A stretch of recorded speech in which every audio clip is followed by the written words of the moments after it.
আপনি মেডিকেল সায়েন্সের কাউকে এটা মনে হয় না বোঝাইতে পারবেন জাদু বলেও কিছু আছে। আপনি দেখবেন সব টেস্ট করেছেন, আপনি আপনার সুগার টেস্ট করেছেন, মানে ব্লাডের যত টেস্ট আছে করেছেন, আপনি ইসিজি করছেন, যা আছে ইটিটি করছেন, সব করছেন, কোনো রোগ ধরা পড়ে না, কিন্তু আপনি অসুস্থ। এমন বহু মানুষ সমাজে আছে, এখনো আছে। মেয়েদের মধ্যে অনেকে আছে, ছেলেদের মধ্যে অনেকে আছে।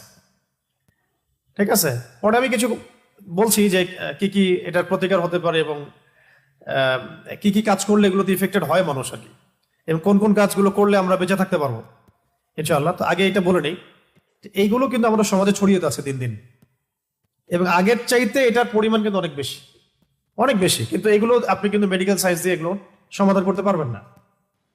সর্বোচ্চ আপনাকে তারা 3টার জায়গায় 4টা প্রশ্ন করলে আপনাকে একটা অ্যান্টি ডিপ্রেশন ওষুধ দিয়ে দিবে, খান আর ঘুমান।